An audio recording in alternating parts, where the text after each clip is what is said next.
Just when you thought you know enough about pilots, we are here to prove you wrong. In today's video, we will look into pilot secrets never told to passengers. Number 5. Pilots are nervous during takeoff and landing. Famously known as the +3 -8 rule, the first 3 minutes of flight and the last 8 minutes before landing are the craziest phases of flying for pilots. Aviation experts claim that 80% of airplane accidents happen during those significant 11 minutes. Pilots consider the 2 phases of flight to be nerve-wracking. Fun fact, the best pilots are known from their takeoff and landing skills. Number 4. Pilots don't worry about turbulence. Because pilots worry more about updraft, they don't seem to give as much attention to turbulence. An updraft is a phenomenon where warm air moves upwards during a thunderstorm. Pilots say that going through an updraft is like driving quickly on a giant speed hump without applying the brakes. The reason updrafts are a huge risk to pilots is because they are frequently not detected on plane radars, so pilots don't anticipate when they will find one. An updraft can seriously push planes up or down, or sometimes contribute to spinning the plane out of control. Number 3. Pilots and George like each other. Autopilot, or what pilots refer to as George, is a flight control system that allows pilots to fly planes without continuously having to punch buttons. Pilots claim that 90% of the flight can be flown using autopilot. The takeoff phase of flight is the only phase that needs to be manually controlled by pilots. The rest of the flight post-takeoff can be flown using autopilot. Sometimes pilots even choose to auto-land, but 99% of the time this is also done manually. Even though the autopilot flight system controls the flight, pilots are always alert to make sure nothing goes out of control, and that passengers enjoy a safe and smooth flight. And now we leave you with Pilot's Lingo Break. Let us know if you guessed the meaning behind these statements in the comments section. We have got a deadhead crew on board.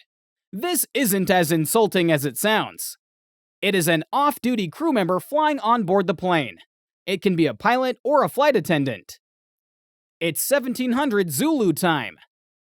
Pilots travel over different time zones in one trip. So, in order to avoid confusion while communicating to air traffic controllers, they use the term Zulu, or Greenwich Mean Time, to communicate the time. Pan. Pilots will never say this to passengers. It is only used while communicating with air traffic controllers.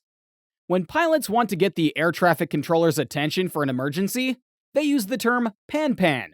Other pilots give this pilot the priority to speak and get his or her message across for emergency. Number 2. Pilots will never share the actual arrival time with passengers. Pilots don't often share the actual arrival and departure times that they have recorded in their system with the passengers.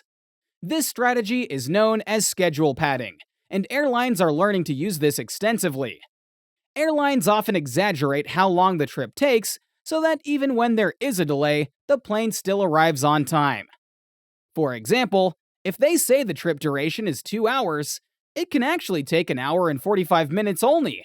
So, the next time the pilots tell you that you're landing before your scheduled time, remember, they have anyways logged in extra minutes to make it sound like they have an outstanding arrival on-time record. Good job, pilots! Number 1. Pilots need to fly frequently to be able to fly. Surprisingly, a pilot's license never expires. But what actually expires is their currency. In other words, how recently they have flown on an airplane, or recency of experience.